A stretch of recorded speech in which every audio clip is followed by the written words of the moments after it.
Sa isang tahimik na bayan sa Nueva Ecija, kilala si Nico bilang tindero ng masarap na banana Q. Araw-araw, abala siya sa kanyang maliit na kariton, piniprito ang mga matatamis na saging, na nilalagyan niya ng tamang dami ng arnibal. Ang kanyang kariton ay simpleng yari sa kahoy, at may maliit na kalan na palaging umuusok, ngunit ito'y sagana sa kasiyahan at pagmamalasakit. Kilala si Nico hindi lamang sa kanyang banana Q, kundi sa kanyang kabutihang loob. Lagi niyang sinisiguro na ang bawat tindero sa palengke ay nakakakain, kahit pa ito ay nangangahulugan ng pagbibigay niya ng libre. Merienda muna pare, bati ni Nico kay Mang Ernesto, ang tindero ng gulay, sabay abot ng isang banana Q. Nako Nico, wala akong pambayad ngayon, sagot ni Mang Ernesto, bahagyang nahihiya. Libre lang po ito, alam kong gutom na kayo. Wala nang bayad-bayad, ani Nico habang ngumingiti. Ang simpleng sagot ni Nico ay laging nagdadala ng ngiti sa mukha ng iba.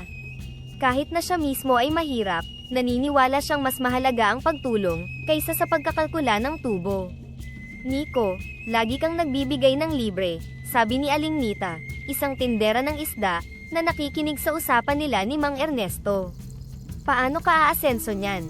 Ngumiti lang si Nico at sinabing, darating din yan Aling Nita. Lahat ng magagandang gawain ay may balik na mas mabuti at mas malaki. Ang importante, walang taong nagugutom sa tabi ko. Habang nagpapahinga sa hapon, nag-isip si Nico tungkol sa sinabi ni Aling Nita. Tama siya, mahirap umasenso kung lagi siyang nagbibigay ng libre. Ngunit sa puso niya, alam niyang tama ang ginagawa niya.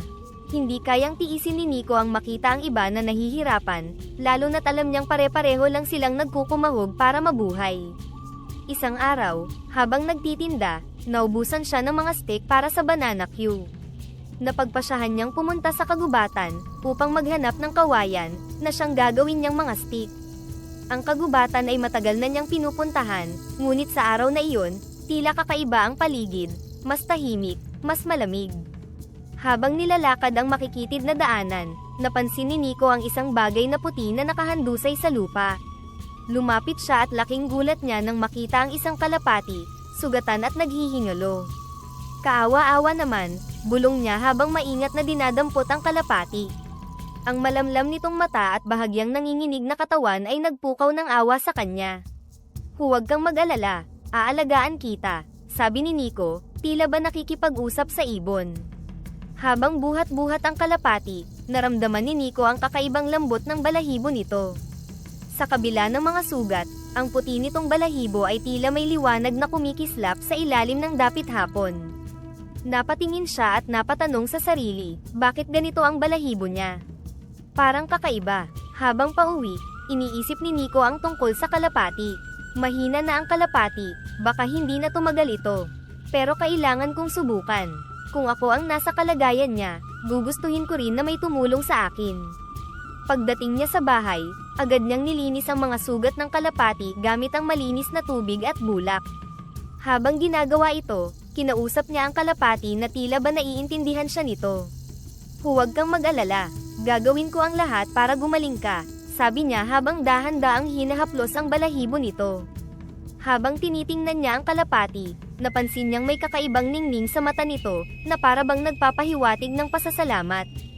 Napaupo si Nico sa kanyang maliit na upuan, iniisip kung bakit tila napakalaki ng epekto ng maliit na gawaing ito sa kanyang puso. Minsan talaga, ang pagtulong kahit sa pinakamaliit na nilalang, ay nagbibigay ng hindi maipaliwanag na saya, bulong niya sa sarili. Habang natutulog ang kalapati sa isang sulok ng kanyang mesa, isang bagay ang tumatak sa isipan ni Nico, lahat ng magagandang gawain ay may balik na mas mabuti. Hindi niya alam na ang simpleng kalapati ay magdadala ng mas malaki, at mas maganda pang pagbabago sa kanyang buhay. Sa mga sumunod na araw, patuloy na inalagaan ni Nico ang sugatang kalapati. Pinapakain niya ito ng maliliit na piraso ng saging, at binibigyan ng malinis na tubig. Nilagay niya ang kalapati sa isang sulok ng kanyang maliit na mesa, sa ilalim ng lilim ng bintana, upang makalanghap ito ng preskong hangin habang nagpapagaling. Isang umaga, habang nagwawalis si Nico ng paligid ng mesa, kung saan nakalagay ang kalapati, may napansin siyang isang kakaibang bato sa ilalim ng hawla. Matingkad ang liwanag nito, at sa unang tingin ay tila isang makintab na salamin. Dinampot niya ito at tinignan ng mabuti.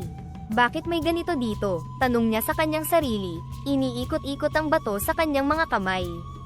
Habang nasisikatan ito ng araw mula sa bintana, lalong kumikislap ang bato na parang diamante.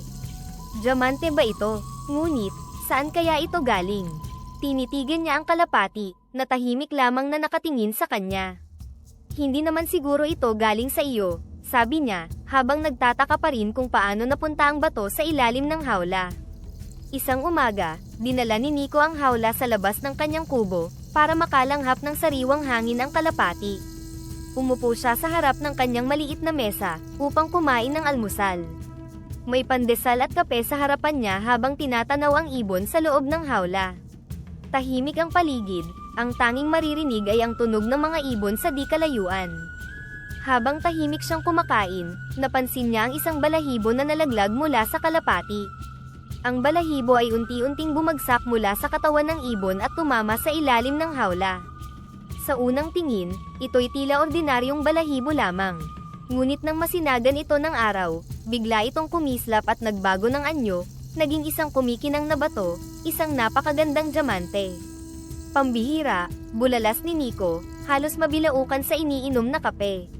Agad siyang tumayo, dumampot ng malinis na basahan, at maingat na dinampot ang bato mula sa ilalim ng hawla. Tinitigan niya ito ng matagal, hindi makapaniwala sa kanyang nakikita. Diamante, bulong niya sa sarili, iniikot-ikot ang bato sa kanyang mga kamay. Napatitig siya sa kalapati, na tahimik lamang na nakatingin din sa kanya, mula sa hawla nito. Sa'yo pala galing ang diamante, sabi niya, tila ba hindi makapaniwala sa kanyang natuklasan. Sa magkahalong takot at pagkamangha, itinago ni Nico ang bato sa isang lumang garapon, sa ilalim ng kanyang higaan. Alam niyang ang ganitong kayamanan ay maaaring magdala ng atensyon at kapahamakan, kung malaman ng ibang tao. Kinabukasan, habang nag-aalmusal muling nalaglag ang isa pang balahibo mula sa kalapati. Gaya ng una, ito'y bumagsak sa ilalim ng hawla, at muling nagbago ng anyo, naging isa na namang kumikinang na diamante. Hindi ito pangkaraniwang kalapati, bulong ni Nico habang maingat na dinadampot ang pangalawang bato. Tinitigan niya ang kalapati at sinabi, "Anong klaseng nilalang ka ba?" Kinabukasan, nagdesisyon si Nico na bumili ng hawla para sa kalapati. Bagamat mahal ang hawla, inisip niyang mahalaga ang proteksyon ng kalapati, mula sa mga aso at pusa sa paligid. Bumili siya ng isang simpleng hawla sa palengke. "Aba, may bago kang alaga, Nico?" tanong ng tindera ng manok nang makita siyang bumibili ng hawla. "May nakita kasi akong sugatang kalapati sa kagubatan. Gusto ko siyang alagaan ng mabuti," paliwanag ni Nico habang inaabot ang bayad. "Grabe ka talaga, Nico. Lagi kang tumutulong kahit sa hayop," sabi ng tindera, napapailing ngunit humahanga. Ngumiti lamang si Nico. Ang tulong naman, maliit o malaki, ay mahalaga para sa sino mang nangangailangan. Pag-uwi niya, maingat niyang inilagay ang kalapati sa loob ng bagong hawla, nilagyan ito ng malambot na tela at tubig. Tila kumalma ang ibon at tahimik na tumingin kay Nico, na parang nagpapasalamat. Habang inaayos niya ang hawla, naramdaman niyang parang nagiging mas konektado siya sa kalapati. Isang umaga, muling nalaglag ang isa pang balahibo nito. Dahil sa sinag ng araw, muling naging kumikislap na diamante ang balahibo. Napaupo si Nico sa gilid ng kanyang mesa, hawak-hawak ang bagong diamante. "Anong gagawin ko dito?" tanong niya sa sarili, habang tinitingnan ang kumikislap na bato. Naisip niyang gamitin ito upang bayaran ng kanyang mga utang, at makapagsimula ng bagong buhay. Ngunit may takot din sa kanyang puso, baka may makaalam ng sekreto niya at magdulot ito ng kapahamakan. Itinago niya ang mga bato sa isang garapon sa ilalim ng kanyang higaan. Kahit mahirap ang kanyang buhay, hindi siya nagmadali sa paggamit ng kayamanan. Paglipas ng ilang araw, ginamit niya ang isa sa mga nakuha niyang diamante, upang bayaran ang matagal na niyang utang kay Mang Isko, ang tindero ng bigas. "Nico, binayaran mo na rin ako. Akala ko matatagalan pa bago mo ito ma-settle," sabi ni Mang Isko, halatang nagulat. "Oo, Mang Isko. Medyo sinwerte lang siguro ako nitong mga nakaraang araw," sagot ni Nico, pilit na ngumiti. "Wala ka pa bang balak na magnegosyo ng mas malaki?" dagdag ni Mang Isko. Ngumiti lang si Nico. Alam niyang dapat mag-ingat siya, at itago ang totoo tungkol sa mahiwagang kalapati. Sa sumunod na mga araw, unti-unti niyang ginamit ang yaman mula sa mga balahibo, upang ayusin ang kanyang buhay. Bumili siya ng bagong kariton para sa kanyang banana queue, mas malaking kalan, at mas maraming saging. Sa kabila ng biglang pag-asenso, nanatili siyang mapagpakumbaba, at patuloy na tumulong sa mga nangangailangan. Merienda muna Kuya Ernesto, sabi niya kay Mang Ernesto, inaabot ang isang banana queue. Libre lang to, alam kong gutom ka na. Nico, aasenso ka ba kaya kung palagi kang nagpapamigay ng libre? Isipin mo rin ang sarili mo. Sabi ni Mang Ernesto, tila nag-aalala. Ngumiti lang si Nico at sumagot, darating din yan kuya. Ang importante, wala tayong taong pinapabayaang magutom. Lahat ng magagandang gawain ay may balik na mas mabuti. Nagpatuloy si Mang Ernesto, pero ang ganda ng kariton mo ngayon, dagdag niya, tinitingnan ng bagong kariton na may halong paghanga. Habang lumilipas ang mga araw, naging malinaw sa kanya na ang kalapati ay hindi isang ordinaryong ibon. Iniisip niya kung bakit tila siya ang napili nito, at ano ang layunin nito sa kanyang buhay. Ngunit sa kabila ng mga tanong, nanatili si Nico sa kanyang prinsipyo, ang paggamit ng kayamanan sa tamang paraan at pagtulong sa iba. Dahil sa patuloy na paglaglag ng balahibo ng kalapati na nagiging diamante, unti-unting nakaipon si Nico ng sapat na yaman. Sa halip na magpatuloy bilang tindero ng banana queue, nagpasya siyang tumutok sa mas malaking oportunidad, ang pagbili at pagsaka ng 5 hektaryang lupa. Pinili niyang ituon ang kanyang oras at lakas sa pagsasaka, isang bagay na matagal na niyang pinapangarap. Sa kanyang unang mga linggo bilang magsasaka, mahirap ang lahat para kay Nico. Bagamat may sapat na pera upang umupa ng mas maraming tauhan, pinili niyang tumulong sa pagtatanim ng palay, upang mas maintindihan ang proseso. Kasama ng kanyang mga tauhan, kabilang ang bagong tauhan na sina Mang Ben at Jay, sinisigurado niyang bawat butil ng palay ay maayos na naitatanim. Isang hapon, habang nagpapahinga sila sa lilim ng puno, pagkatapos ng mahabang araw sa bukid, napansin ni Jay ang pagsisikap ni Nico sa pagtatrabaho kasama nila sa lupa. Kuya Nico, kami na ang bahala dito, binayaran mo na kami di ba? Sabi ni Jay, nag-aalala na baka masyado nang napapagod si Nico. Ngumiti si Nico at tumugon, salamat Jay, pero gusto kong makita at maranasan ang bawat parte ng trabaho natin. Mas magiging makabuluhan ang tagumpay kung alam nating lahat tayo'y nag-ambag ng lakas. Si Manong Ben, na nakikinig sa kanilang pag-uusap, ay tumango-tango. Nico, bihira na talaga ang mga katulad mo. Iba ka, saludo kami sayo. Si Nico, na napuno na ng putik ang kanyang mga rubber boots, ay tumawa ng kaunti. Mang Ben, kasama niyo ako dito. Sama-sama tayo sa hirap at ginhawa. Ang pagiging mapagkumbaba at matulungin na ipinakita ni Nico, ay nagbigay inspirasyon sa kanyang mga tauhan. Hindi lamang nila nakita si Nico bilang kanilang employer, kundi bilang kasama sa pag-unlad ng sakahan na pinagtatrabahuhan nila. Sa paglipas ng mga linggo, ang bukid ay unti-unting nagpakita ng mga palatandaan ng masaganang ani. Si Nico, kasama ang kanyang team kabilang si Manong Ben at Jay, ay masigasig na nagtrabaho mula sa pagtatanim, hanggang sa pag-aalaga ng mga tumutubong palay. Dahil sa sipag natin, tiyak maganda ang magiging ani natin, sabi ni Nico isang umaga, habang pinagmamasdan nila ang mga hilera ng luntiang palay. Si Jay, na ngayon ay mas komportable na sa piling ni Nico at ng iba pang manggagawa, ay sumang-ayon, totoo yan, Kuya Nico. Dahil din sa magandang pamamalakad mo, ramdam namin ang importansya ng bawat kilos natin dito. Ang kanilang pag-uusap, bagaman simple, ay nagpatibay sa samahan ng grupo. Lahat sila ay nagsikap hindi lamang para sa kanilang sarili, kundi para sa kabutihan ng buong sakahan. Habang papalapit ang panahon ng anihan, naramdaman ni Nico ang bigat ng responsibilidad na magbahagi ng kanyang mga biyaya. Lagi niyang naaalala ang payo ng kanyang lola noong siya ay bata pa, na ang bawat magandang gawain ay may kaakibat na mas mabuting balik. Handa na siya, hindi lamang upang anihin ang mga palay, kundi upang ibahagi ang mga ito sa mga nangangailangan, bilang pasasalamat sa biyayang natanggap mula sa mahiwagang kalapati. Pagdating ng anihan, hindi maitago ni Nico ang kasiyahan habang tumutulong siya sa pagbibilad ng palay sa ilalim ng araw. Habang pinapanood niya ang masaganang ani, Napaisip siya sa lahat ng kanyang pinagdaanan, mula sa pagiging simpleng tindero ng banana queue, hanggang sa pagiging may-ari ng isang sakahan. Sa bawat hakbang na ginagawa niya sa palayan, naramdaman niya ang saya at pasasalamat. Para sa kanya, ang lahat ng biyayang natatanggap niya ay bunga ng kabutihan, hindi lamang dahil sa kalapati, kundi dahil din sa mga munting tulong na naibigay niya noon.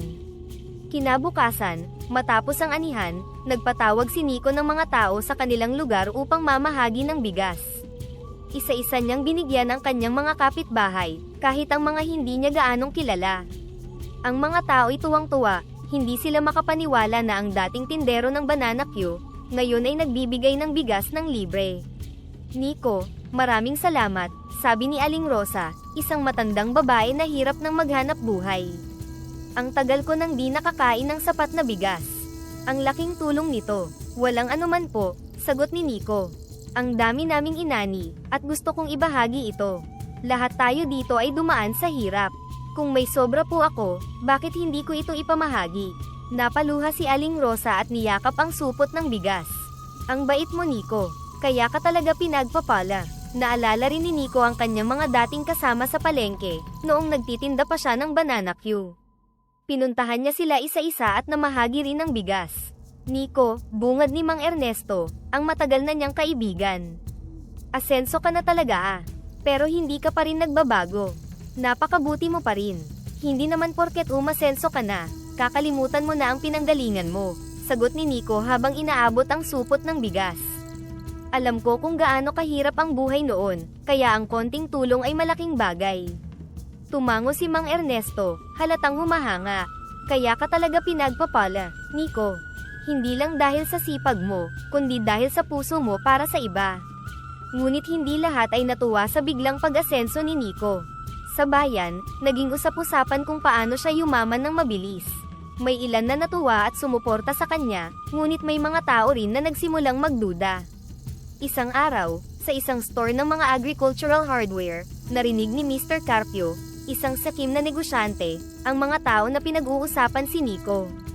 Ang bilis niyang umasenso, sabi ng isang lalaki. Dati, banana queue lang ang paninda niya. Ngayon, may lupa na siya at ang dami niyang inaning palay. Siguro, may lihim siyang yaman, bulong naman ng isa. Pero mabait si Nico, sagot ng isa pa. Namimigay siya ng bigas sa mga nangangailangan.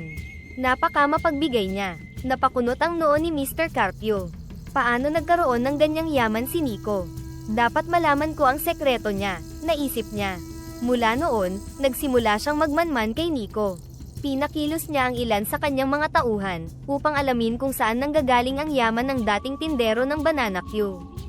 Habang masaya at tahimik ang buhay ni Nico, hindi niya alam na may mga matang nagmamasid, at nagbabalak na sirain ang lahat ng kanyang pinaghirapan. Isang umaga, habang abala si Nico sa pagbibilad ng palay, may isang pamilyar na mukha ang lumapit sa kanya, si Empoy, isang tauhan ni Mr. Carpio na kilala sa bayan. Agad napansin ni Nico ang alalahanin sa mukha ni Empoy, tila may mabigat na bagay na gustong sabihin. Nico, simula ni Empoy, na tumingin muna sa paligid, upang masiguradong walang ibang nakikinig. Pwede ba kitang makausap sandali? Nagtaka si Nico, ngunit tumango. Oo naman Empoy. Halika't umupo tayo sa lilim ng punong iyon. Dinala niya si Empoy sa lilim ng isang malaking puno sa gilid ng bukid, upang mag-usap ng mas pribado. Pagkaupo, hindi na nagpatumpik-tumpik si Empoy. Alam kong magugulat ka sa sasabihin ko, pero kailangan mo itong malaman. Si Mr. Carpio, pinapamanmanan ka. Natigilan si Nico, halata ang gulat sa kanyang mukha. Anong ibig mong sabihin? Tanong niya, ngunit may halong kaba ang kanyang tinig. Pinadala niya kami dito para maniktik, patuloy ni Empoy. Gusto niyang malaman kung paano ka biglang umasenso. Lahat ng kilos mo, pinapasubaybayan niya. Pinadala niya ang ilan sa aming mga tauhan, para bantayan ka at alamin kung ano ang sikreto mo. Huminga ng malalim si Nico, pinipilit panatilihin na maging mahinahon. Bakit mo sinasabi sa akin ito Empoy? Hindi ba tauhan ka rin niya? Napayuko si Empoy, parang nahihiya. Oo. Tauhan niya ako, pero hindi ko kayang hayaan kang mapahamak. Isa ka sa mga taong tumulong sa akin noong walang-wala ako. Naalala mo ba nung namahagi ka ng bigas sa amin? Isa ako sa mga nakatanggap nun. At noong araw na iyon, sinabi ko sa sarili ko na napakabuti mong tao. Hindi ko maatim na mapahamak ka dahil lang sa kasakiman ni Mr. Carpio. Tahimik si Nico habang iniisip ang lahat ng sinabi ni Empoy. Sa kanyang puso, naramdaman niya ang bigat ng panganib na paparating, ngunit naroon din ang pasasalamat para sa babala ng tauhan ni Mr. Carpio. Napatitig siya sa palayan, iniisip ang lahat ng pinaghirapan niya, at kung paano ito maaaring mawala kung hindi siya magiging maingat. Salamat Empoy, sabi ni Nico pagkatapos ng ilang sandali. Malaking bagay ang pagtatapat mong ito para sa akin. Pero ano ang balak ni Mr. Carpio? Anong susunod niyang hakbang? Hindi ko alam kung anong plano niya, pero sigurado akong hindi siya titigil, hanggat hindi niya nalalaman ang sekreto mo, sagot ni Empoy, halatang nag-aalala. Mag-ingat ka Nico, may mga tauhan siyang handang gawin ang lahat para makuha ang gusto niya. Tumango si Nico, tahimik na nag-iisip ng susunod na hakbang. Kinagabihan, habang nagpapahinga si Nico, nakarinig siya ng kaluskos mula sa likod ng kanyang bakuran. Agad siyang napatingin, at sa kabila ng dilim, naaninag niya ang mga anino ng ilang tao na nagtatago sa mga puno. Napahawak siya sa hawla ng kalapati na nakalagay sa kanyang tabi, ramdam ang kaba sa kanyang dibdib. Kailangan kong lumayo, bulong niya sa sarili, pilit na pinapanatiling maging kalmado. Hindi ko hahayaang mapahamak ang mahiwagang kalapati. Sinuri niya ang loob ng bahay. Sinigurado niyang nakasarado ang lahat ng pinto at bintana. Habang nakaupo sa tabi ng hawla, tumingin siya sa kalapati. Ikaw ang nagdala ng biyaya sa buhay ko. Hindi ko hahayaang maagaw ka ng kahit sino. Poprotektahan kita. Kinabukasan, maaga niyang kinausap sina Manong Ben at Jay upang magpaalam. Mga kasama, simula niya, pilit na pinapanatili ang lakas ng loob. Gusto kong magpasalamat sa lahat ng tulong ninyo. Pero kailangan ko nang umalis dito. May mga taong gustong manggulo ng buhay ko, at ayokong madamay kayo. Nagulat si Jay. Kuya Nico, aalis ka. Paano na ang bukid natin? Tama Nico, dagdag ni Manong Ben. Ang dami pa nating plano para dito. Napangiti si Nico, kahit mabigat ang kanyang nararamdaman. Alam kong biglaan ito, pero kailangan kong protektahan ang sarili ko, at ang ilang bagay na mahalaga sa akin. Ang sakahan, baka ibenta ko na lang ito balang araw. Pero habang hindi pa iyon nangyayari, gusto kong taniman nyo ito. Gamitin nyo ang lupa para makapag-ani kayo, at para may maipakain kayo sa inyong pamilya. Nalungkot sina Manong Ben at Jay ngunit naunawaan ang kanyang desisyon. Nico, salamat sa tiwala mo. Aalagaan namin ang sakahan mo, sabi ni Manong Ben, halatang naluluha. Kuya Nico, mag-ingat ka palagi, dagdag ni Jay. Nagsimula nang maghinala si Mr. Carpio nang magsumbong ang kanyang mga tauhan. May nakita kaming kalapati na parang kakaiba boss, sabi ng isa sa kanila. Iba ang aura nito, parang hindi ordinaryong ibon. Baka ito ang sikreto ni Nico sa biglaang pagyaman niya. Napakunot ang noo ni Mr. Carpio, iniisip ang narinig. Kalapati, tanong niya sa sarili, habang ang kanyang isip ay agad naghanap ng paraan upang mapakinabangan ang natuklasan. Tumayo siya mula sa kanyang upuan, at humarap sa kanyang mga tauhan. Kung ganun, kailangan nating makuha ang kalapati na iyon. Kung talagang ito ang sekreto ni Nico, dapat natin itong makuha at magamit para sa ating sariling kapakinabangan. Samantala, sa bahay ni Nico, naramdaman niyang lalo nang dumadami ang mga matang nagmamasid sa kanya. Sa bawat tunog ng kaluskos sa paligid at bawat anino sa dilim, alam niyang papalapit na ang panganib. Hindi na siya maaaring maghintay pa. Kailangan niyang gumawa ng desisyon upang protektahan ang mahiwagang kalapati. Habang nag-iimpake ng kanyang mga gamit, kinausap niya ang kalapati na tahimik na nakaupo sa loob ng hawla nito.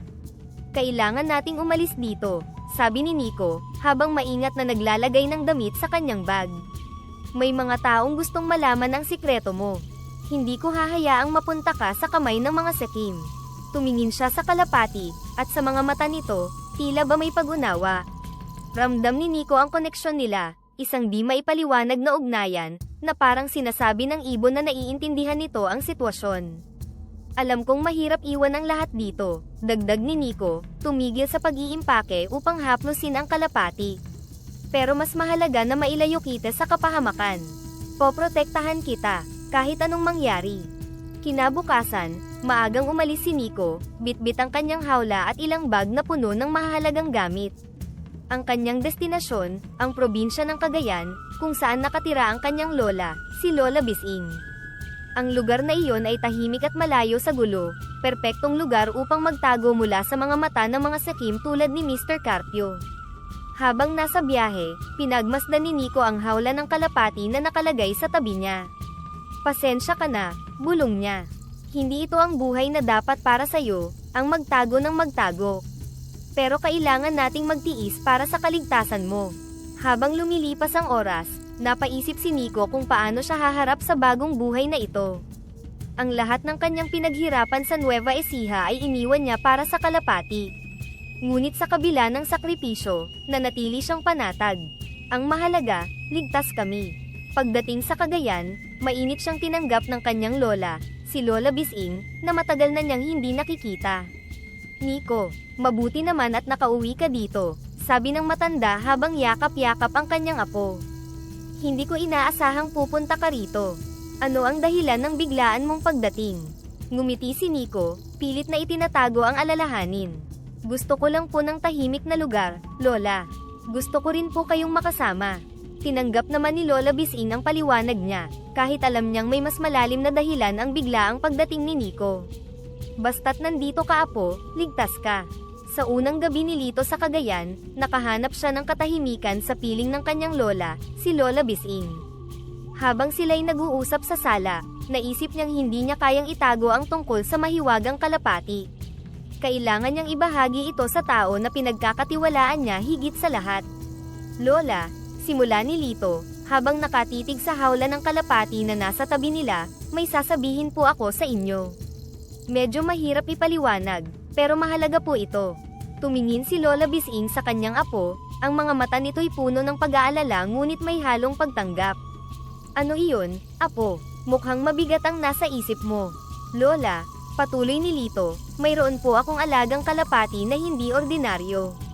Ang bawat balahibo po nito na nalalagas ay nagiging diamante."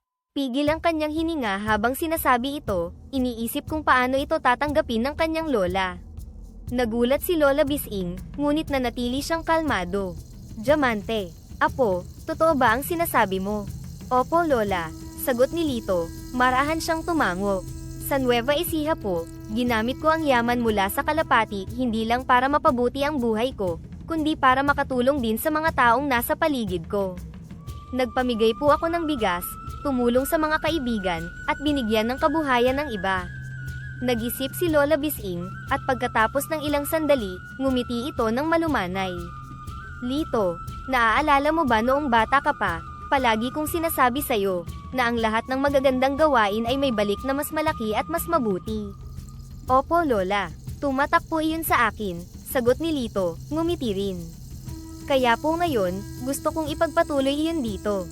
Gamit ang pera mula sa kalapati, bibili po ulit ako ng lupa at magsisimula ng bagong sakahan. Gusto ko pong makatulong ulit, hindi lang sa atin, kundi pati na rin sa mga kapitbahay natin dito."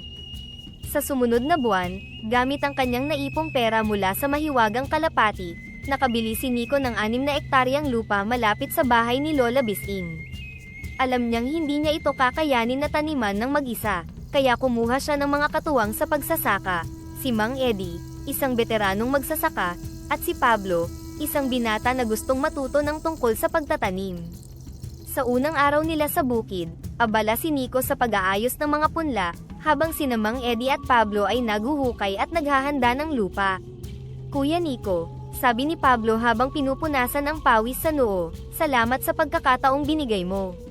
Malaking tulong ito sa akin, lalo na sa pamilya ko." Ngumiti si Nico. "Walang anuman Pablo, basta't magtulungan tayo, tiyak na magiging maganda ang ani natin. Hindi lang ito para sa atin, kundi para rin sa mga nangangailangan." Tama si Pablo, dagdag ni Mang Eddie, tumigil sa paghuhukay upang siya naman ang magsalita. "Hindi lahat ng tao na umasenso ay tumutulong sa iba. Kakaiba ka Nico, saludo kami sayo. Kung may biyaya tayong natatanggap, dapat lang na ibahagi natin ito," sagot ni Nico, puno ng pasasalamat sa tiwala ng kanyang mga kasama. Lumipas ang ilang linggo, at unti-unting namunga ang kanilang mga tanim. Ang bawat punla ay lumago ng maayos, at ang buong bukid ay naging luntian at sagana. Sa araw ng anihan, abala silang tatlo sa pag-aani ng palay. Habang nagtatrabaho, hindi mapigilan ni Pablo na magkomento.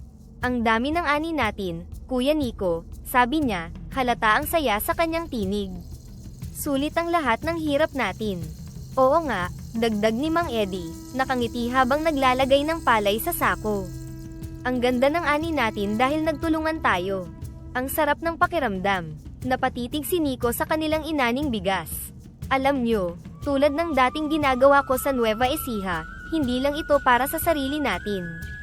Mas mabuti kung ibabahagi natin ang biyayang ito sa mga kapitbahay natin at nangangailangan. Kasama sila Mang Eddie at Pablo, namigay si Nico ng bigas sa bawat kapitbahay. Bitbit ang mga sako ng bigas, pumunta sila sa unang bahay kung saan sinalubong sila ng isang matandang babae. Nico, ikaw ba ang apo ni Aling Bising? Tanong ng matanda, ang kanyang mga mata ay puno ng tuwa. Ang tagal mong nawala, halos hindi nakita makilala.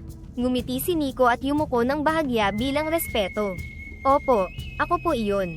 Nako, napakabuti mo naman, sabi ng matanda habang inaabot ang supot ng bigas. Manang-mana ka talaga sa lola mo. Salamat sa biyayang ito, malaking tulong ito sa amin. Habang naglalakad sila papunta sa susunod na bahay, tumingin si Pablo kay Nico. Kuya Nico, napakabuti mo talaga. Lagi mong inuuna ang ibang tao. Tama ka Pablo, sabat ni Mang Eddie. Hindi lahat ng tao ay gagawin ang ginagawa ni Nico. Kaya siguro patuloy kang pinagpapala, Nico. Hindi lang naman tungkol sa pagpapala ito, sagot ni Nico, tumigil sandali upang humarap sa kanila. Ang totoo, masaya lang ako na may pagkakataon akong makatulong. Ang bawat biyayang natatanggap ko ay hindi lang para sa akin, ito'y para rin sa iba. Sa bawat bahay na kanilang pinuntahan, ramdam ni Nico ang init ng pasasalamat ng mga tao. Isang ama ang lumapit sa kanya habang bitbit ang supot ng bigas. Nico, salamat talaga, sabi nito. Sa hirap ng buhay ngayon, hindi ko na alam kung paano kami makakaraos. Ang binigay mo, malaking bagay sa pamilya ko. Wala pong anuman, sagot ni Nico, sinsero ang kanyang boses. Kung may sobra, mas mabuti pong ibahagi kaysa masayang. Pagkatapos ng isang araw ng pamamahagi, nagtipon sina Nico, Mang Eddie, at Pablo sa harap ng bahay ni Lola Bising. Pagod man, ramdam nila ang kasiyahan mula sa mga ngiti at pasasalamat ng mga taong natulungan nila. Salamat sa inyo, mga kasama, sabi ni Nico. Hindi ko magagawa ito ng mag-isa. Ang tagumpay ng bukid na ito ay tagumpay nating lahat. Tama ka Nico, sagot ni Mang Eddie. Hindi lang tayo nagtatanim ng palay dito, kundi nagtatanim din tayo ng kabutihan sa puso ng mga tao. Kinagabihan, habang nakaupo sa sala kasama si Lola Bising, muling napaisip si Nico sa lahat ng nangyari. Apo, simula ng kanyang lola, ang ginagawa mo ay isang bagay na hindi kayang suklian ng kahit ano. Ang iyong kabutihan ay hindi lamang nagdadala ng biyaya sa iba, kundi pati na rin sa sarili mong kaluluwa. Ngumiti si Nico, puno ng pasasalamat. Lola, natutunan ko po ito sa inyo. Kayo po ang nagturo sa akin na ang mabubuting gawain ay may balik na mas maganda at mas mabuti. Tuloy mo lang yan, apo, sabi ni Lola Bising, hinaplos ang kanyang kamay. At tandaan mo, ang tunay na yaman ay hindi lamang nasa mga bagay na hawak mo, kundi nasa puso mo. Habang pinapanood ni Nico ang mga bituin sa langit, naramdaman niya ang tunay na kahulugan ng yaman. Hindi ito tungkol sa dami ng diamante o pera, kundi sa dami ng ngiting na ibibigay sa iba. Sa simpleng lugar na iyon sa Cagayan, unti-unti niyang binago ang komunidad, isang lugar na puno ng pagmamalasakit at pagtutulungan. Isang umaga, nagpasya si Nico na mamasyal sa kagubatan malapit sa bahay ng kanyang lola. Binuksan niya ang hawla ng kalapati at maingat na inilabas ang kalapati. Inilagay niya ito sa kanyang balikat, hinaplos ang malambot nitong pakpak, at nagsimulang maglakad sa makikitid na daanan ng kagubatan. Halika, samahan mo ako, sabi ni Nico, ngumingiti sa kalapati. Dito kami madalas maglaro ng mga kaibigan ko noon. Parang tahanan na rin ang kagubatan para sa akin. Tahimik lamang ang kalapati, ngunit nang makarating sila sa gitna ng kagubatan, bigla itong naging maingay, na parang may gustong sabihin. Nagulat si Nico at huminto sa paglalakad. Anong nangyayari sa'yo? Tanong niya sa ibon, nag-aalala. Habang sinusubukang pakalmahin ang kalapati, napansin ni Nico ang isang maliit na kubo sa di kalayuan.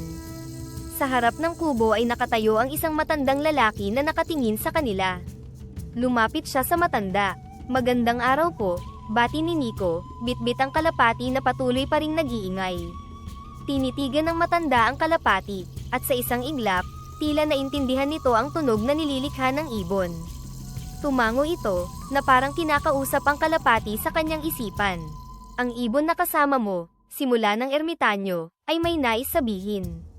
Pero huwag kang mag-alala iho. Ako ang magpapaliwanag ng kanyang sinasabi. Nagulat si Nico. Naiintindihan niyo po ang sinasabi niya.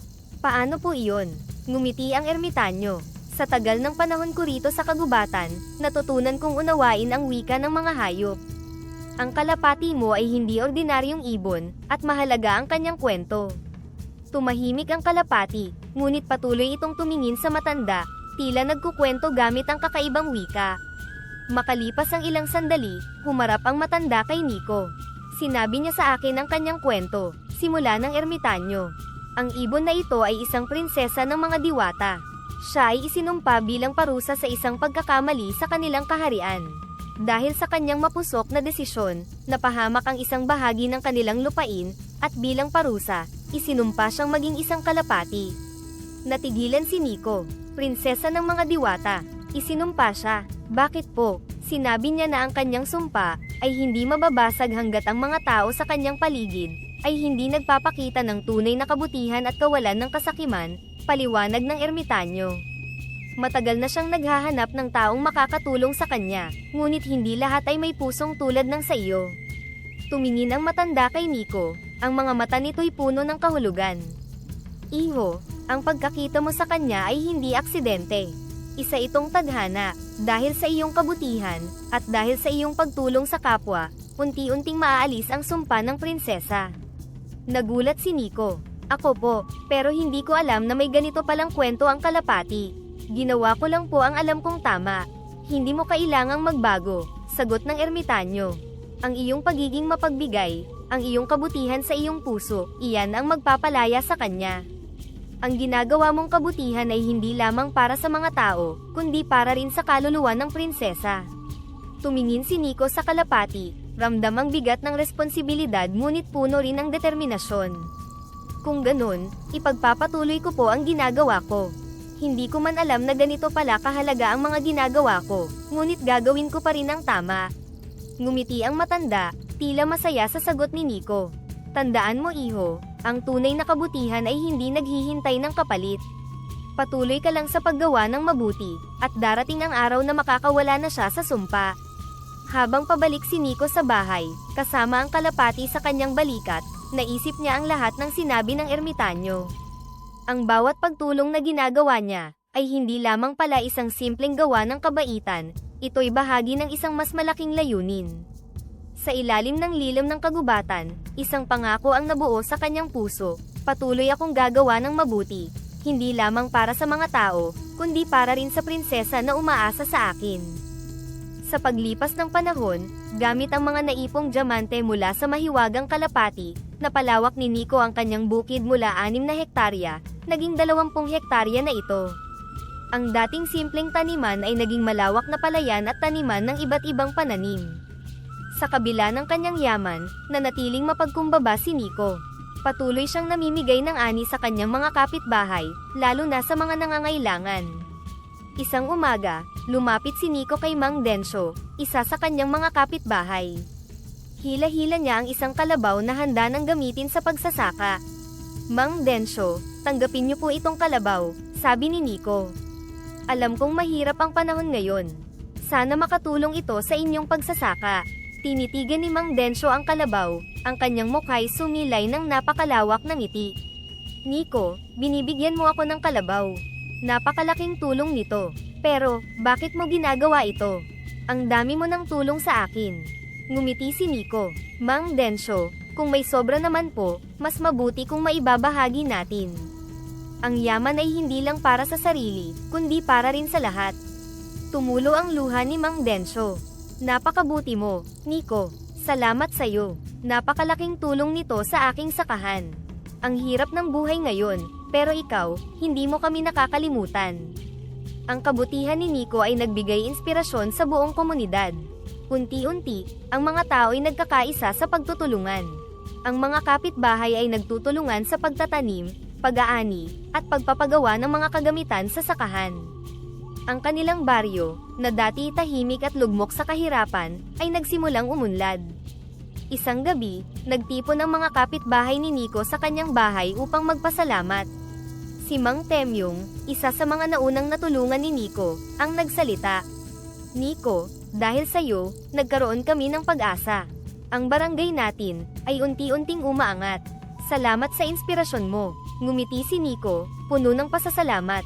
Ang lahat ng ito ay hindi ko magagawa ng mag-isa. Ang pagkakaisa natin ang tunay na dahilan kung bakit tayo umuunlad. Salamat din po sa inyo. Habang tinitingnan ni Nico ang mga mukha ng kanyang mga kapitbahay, bawat isa'y nagpapakita ng pasasalamat at bagong pag-asa, nadama niya ang malalim na kasiyahan. Ang kanyang desisyon na ibahagi ang kanyang yaman, na ibalik sa lupang nag-alaga sa kanya at sa mga taong sumuporta sa kanya, ay nagbunga ng malakas na pagkakaisa. Ang komunidad, na dati pinaghiwa-hiwalay ng kahirapan, ngayon ay umuunlad bilang isang nagtutulungang komunidad. Nagtapos ang gabi sa pagbabahagi ng pagkain at mga kwento ng nakaraan, at mga pangarap para sa hinaharap.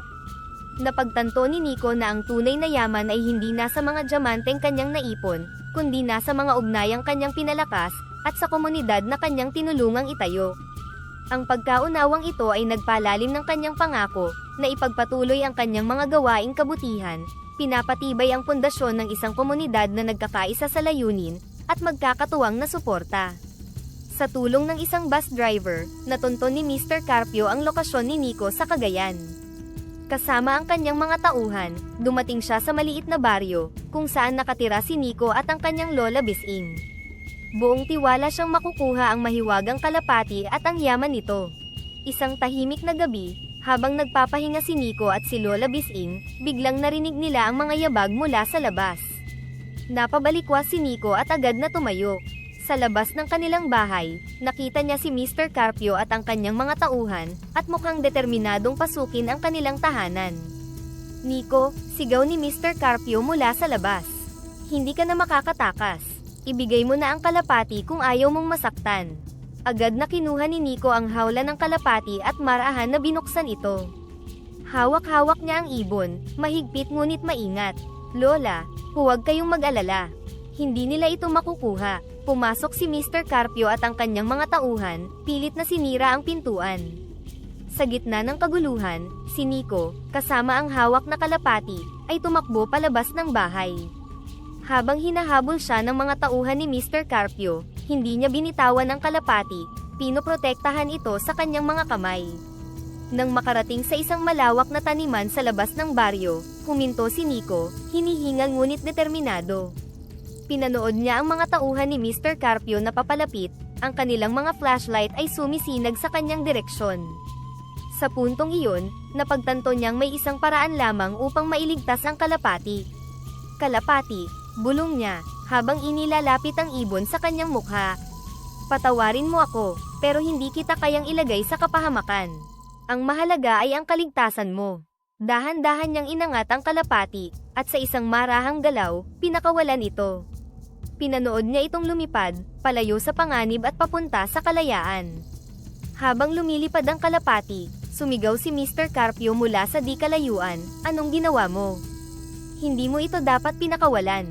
Humarap si Nico sa kanya, ang kanyang boses ay puno ng tapang. Mas mahalaga ang kaligtasan niya, kaysa sa anumang yaman na maaari mong makuha. Hindi mo siya mapapasa kamay, Mr. Carpio. Narinig ng mga kapitbahay ang sigaw at kaguluhan mula sa bahay ni Lola Bising. Agad silang nagtipon, dala ang mga itak, pala, at iba pang gamit upang ipagtanggol si Nico. Ang mga kalalakihan at kababaihan, na minsang natulungan ni Nico, ay mabilis na pumunta sa taniman upang harapin ang mga tauhan ni Mr. Carpio. Hindi niyo pwedeng saktan si Nico, sigaw ni Mang Temyong, ang kanyang boses ay puno ng galit.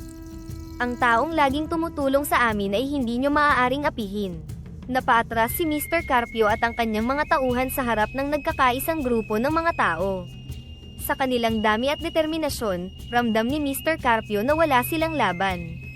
Hindi pa tayo natatapos, Nico, sabi ni Mr. Carpio bago siya tuluyang umalis kasama ang kanyang mga tauhan. Pagkatapos ng kaguluhan, ginamot ng mga kapitbahay ang mga sugat ni Nico, at niyakap siya ng kanyang lola Bising. Nico, napakatapang mo. Alam kong ginawa mo ang tama, sabi ng matanda habang hinahaplos ang kanyang ulo. Lola, hindi ko kayang hayaan na makuha nila ang kalapati, sagot ni Nico, ang kanyang mga matay puno ng lungkot. Masakit na pakawalan siya, pero alam kong iyon ang tamang gawin. Lumapit si Mang Temyong, kasama ang iba pang kapitbahay. Nico, salamat sa lahat ng ginagawa mo para sa amin. Ngayon, kami naman ang nandito para sa'yo. Handa kaming tulungan ka sa anumang laban mo. Sama-sama tayo sa hirap at ginhawa.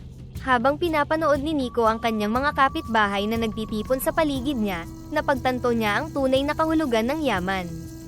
Hindi ito ang mga diamante o yaman mula sa kalapati, kundi ang pagmamahal, suporta, at pagkakaisa ng komunidad na kanyang itinuring na pamilya. Sa gabing iyon, habang pinapanood ang kalangitan, ang mga bituin ay tila nagniningning ng mas maliwanag. Alam ni Nico na ang ginawa niyang sakripisyo ay hindi kailanman magiging walang kabuluhan. Ang kabutihan at pagmamalasakit ay laging may mas malalim na halaga, higit pa sa anumang material na yaman. 3 araw ang lumipas mula nang pakawalan ni Nico ang kalapati. Habang nakaupo sa harapan ng kanilang bahay, nakatanaw siya sa malawak na bukirin. Ang kanyang mukha'y puno ng lungkot habang iniisip ang mahiwagang ibon na naging mahalagang bahagi ng kanyang buhay. Napamahal na talaga sa akin ang kalapating iyon, bulong niya sa kanyang sarili. Hindi lang siya nagdala ng yaman sa akin, kundi itinuro rin niya ang halaga ng kabutihan at pagbabahagi. Habang nilalaro niya ang isang maliit na bato mula sa lupa, biglang may narinig siyang tunog ng pagaspas ng mga pakpak. Napatigil siya at tumingin sa itaas. Sa kanyang gulat, nakita niyang bumalik ang kalapati. Ito'y bumaba at dahan-daang lumapag sa kanyang balikat. Bumalik ka? Tanong ni Nico, ang kanyang boses ay puno ng emosyon. Hinaplos niya ang malambot na pakpak nito. Hindi ko akalaing makikita pa kita. Ang kalapati ay tumingin sa kanya, at biglang may kakaibang liwanag na bumalot sa paligid nito. Ang liwanag mula sa kalapati ay lalong umigting, hanggang sa ito'y unti-unting nag-anyong isang magandang diwata. Nico, simula ng diwata, ang kanyang boses ay malambing at mayroong pasasalamat. Ako ay nagpapasalamat sa iyong kabutihan. Hindi mo alam kung gaano mo ako natulungan. Dahil sa iyong pusong dalisay, nabasag mo ang sumpang bumalot sa akin. Hindi makapaniwala si Nico sa kanyang nakikita. Ikaw pala ang kalapati, tanong niya, halata ang gulat at kasiyahan sa kanyang boses. Oo, sagot ng diwata, ang kanyang mga matay nagniningning. Matagal na akong isinumpa upang maging isang ibon. Hindi ako makakabalik sa aking tunay na anyo, hanggat hindi ko natatagpuan ang isang taong may pusong dalisay, isang tao na handang tumulong nang walang hinihintay na kapalit. Tumulo ang luha ni Nico. Hindi ko alam na ang mga simpleng ginawa ko ay may ganitong epekto. Ginawa ko lang ang alam kong tama. Ngumiti ang diwata. Iyon ang dahilan kung bakit ikaw ang napili, Nico. Ang iyong kabutihan ay hindi lamang nagdulot ng kasaganaan sa iyong sarili, kundi sa buong komunidad na rin. Ang yaman na dala ko ay hindi maihahalin tulad sa yaman ng pagmamahal at pagkakaisa na ibinahagi mo sa iba. Bago umalis ang diwata, iniabot niya kay Nico ang pinakamalaking diamante na nakita niya sa buong buhay niya. Ito ang aking huling regalo sa iyo, sabi ng diwata. Hindi lamang ito simbolo ng kasaganaan, kundi paalala na ang tunay na yaman ay nasa kabutihan ng puso. Napatingin si Nico sa diamante, ngunit agad siyang tumingin pabalik sa diwata. Maraming salamat mahal na diwata, sabi niya, pero higit pa sa anumang material na bagay, ang pagkakilala ko sa iyo at ang mga aral na natutunan ko ang pinakamahalaga. Ngumiti ang diwata, halatang humanga sa sagot ni Nico. Patuloy mong ipamalas ang iyong kabutihan, Nico. Ang iyong komunidad ay naging huwaran ng pagkakaisa, dahil sa iyong halimbawa. Pagkatapos umalis ng diwata, agad na ibinalita ni Nico ang nangyari sa kanyang lola Bising. Sa kanilang sala, habang umiinom sila ng mainit na tsaa, detalyado niyang ikinwento ang lahat, mula sa pagbabalik ng kalapati, sa paganyong diwata nito, hanggang sa regalo ng diwata na isang malaking diamante. Lola, sabi ni Nico, ang kanyang boses ay puno ng emosyon. Hindi ko akalain na ang kalapati na inalagaan ko, ay prinsesa ng mga diwata pala.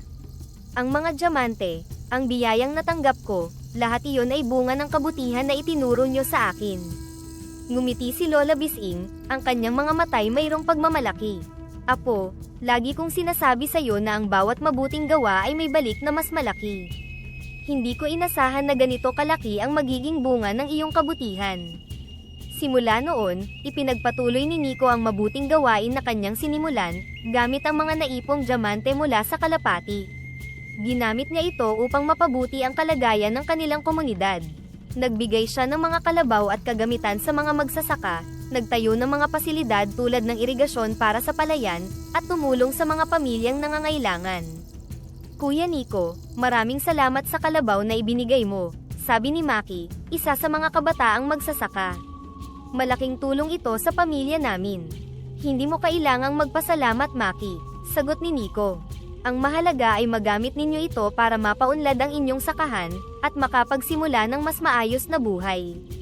Sa bawat pagtulong ni Nico, ang kanyang puso ay lalong napupuno ng kasiyahan. Ang kanyang yaman ay hindi lamang nakapagpabago ng kanyang buhay, kundi ng buhay din ng buong komunidad. Isang gabi, habang nag-uusap sila ni Lola Bising, napansin ng matanda ang kasiyahan sa mukha ng kanyang apo.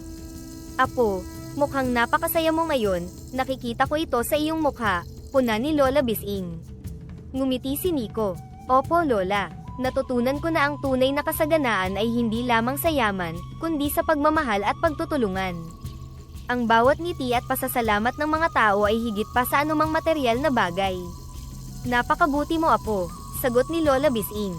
Ang itinuro mo sa kanila ay hindi mawawala. Ang iyong kabutihan ay mananatiling nabubuhay sa puso ng lahat. Sa paglipas ng panahon, ang komunidad nila ay tuluyang naging huwaran ng pagkakaisa at kabutihan. Ang dating tahimik at simpleng baryo ay umunlad dahil sa inspirasyong hatid ni Nico. Ang bawat tao ay nagkakaisa sa pagtutulungan, at ang bawat pamilya ay nakakaranas ng mas maayos na buhay.